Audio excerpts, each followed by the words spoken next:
It's behind the scenes how it works. Absolutely, and I think also for the paddlers, that's a good thing to be present in the media. And most of them, and pretty much all of them, play the game. We unfortunately only do it in English, and they all get their words out. Yeah, but that's also the way how you communicate under the athletes, each other. So let's go for the K2, 1,000 meters. Stars are all around here. There's lots of big names from the past, the present, and probably the future.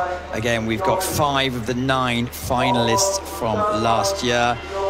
Kubelosh and Penner, they came 6th last year. They won a World Cup, and they're massive height difference. Normally, the chap in the back can't see, but he's got a lovely view this time. Absolutely, yeah. And they also have the world record or world best time last year in Saga. They did the 3:05, which is just incredibly fast. Rennie Holton Poulsen and Morten Gravesen. Rennie has medals in this, going back many years, and really a top athlete. We have the young. We've been saying the young for the last 4 or 5 years now. They're really coming to their own. It's Riley Fitzsimmons and Jordan Wood. So if you're watching in the early hours of Australia, it's hopefully going to be worth the effort.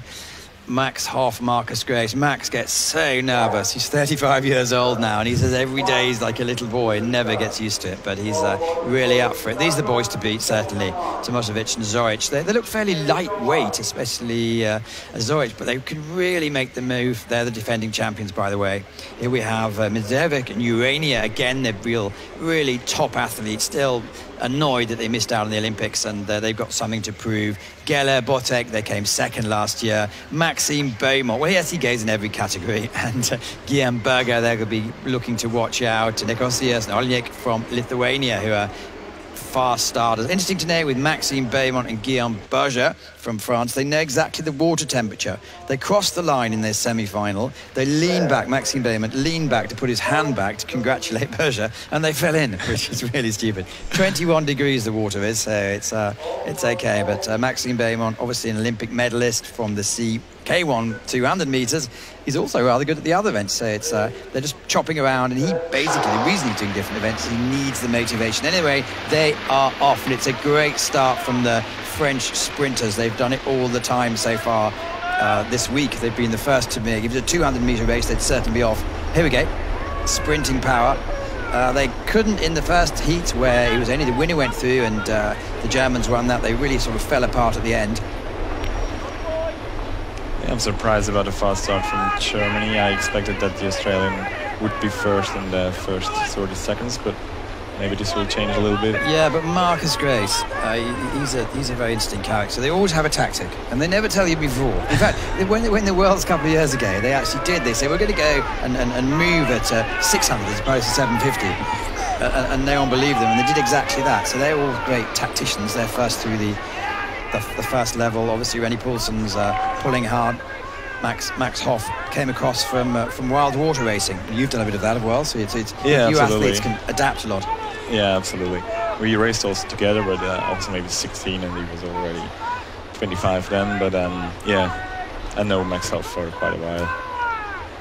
One of the real gentlemen of the sport, likes to train by himself. And here's the superstar, Rennie Holton Poulsen. Has been quiet for the last couple of years. Yeah, like the Rio Olympics was really not his Olympic Games, and also last year he was not performing at his best. And yeah, maybe this K2 can help him to come back into the medals. Bit of confidence. Halfway stage, still very tight at the beginning. And like you see, the bottom 3 lanes, the Slovakia with Geller and Botek, who were 2nd last year, they've really fallen off a pace a bit. Maxime Beaumont, it's not surprising they've come off. This isn't great. This is a spider cam, so this is between about 300 to 450 mark, where they have 4 big cranes, 40 meters high, suspended, and they literally have the cables coming in between. They have one operator on the cables, and one with the camera, and this is now the front images, which shows Max Hoff and Marcus Grace exactly in tune. How do you see the management of the race? Yeah, it's interesting that they've fought it back now and to the top of the field, but also you can see now the boat from Serbia is coming back into the game again. They are really or good finishers, I want to say, and yeah, Max it will be very interesting next minute. Starting to pant a little bit. Now we're seeing the really close action at the moment. Australians still out of the picture, but they're looking very dangerous. Making a second push there. So the Germans have upped the stroke rate with less than 100 meters to go, and they're pulling away. This is quite remarkable. Absolutely, and also Spaniards in lane 1 come back, maybe for a medal. Well, this is impressive. They can hold on to it. Spain really fast finishing. The angle's slightly deceptive. We've only got about 30 meters to go, but it looks like Germany's going to hold on for a famous victory unless they fall out of the boat. Well done, Germany. World champions, K2 1000. Great finish by, looks like Spain, and Serbia didn't quite have the gas at the end. That was a great performance. Yeah, and a great race as well. A lot of changing. And I don't know about the bronze medal. Did you see? It was really close. I think it was the Serbians. Okay, I think as well, but I'm not sure. Kuboš and Penna. Well, they kept it quiet, and then the last 100 meters they really came up. Absolutely, that was a really great tactic from the Spanish crew. Look at the start from Maxime Beymont. Just another league. Bravo. But they did well, didn't they? Because it looks like they were being caught. Then it was at 750 meters. They really upped the pace a bit. Absolutely.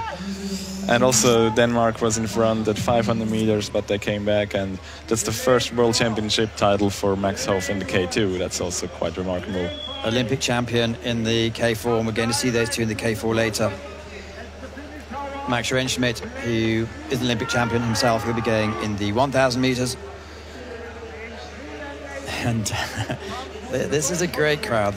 We had a load of Spanish here yesterday, making an awful lot of noise. I thought it was a stag party, but it turns out they're all athletes and friends of. Absolutely, it sounds like a football game is when the Spanish fans are cheering, and I'm pretty sure they are going crazy right now when the first medal for Spain in this World Championship. The reason we don't know that is they're about 100 meters away, so we are 20 meters after the finish. There they are. Thank you. There's the boys. The Spanish, yeah, it's great. They've all got the lovely umbrellas. You need the umbrella because the sun really is quite punishing. But they've made the day so far. Normally it's the Hungarians. Maybe they have to wait till next year.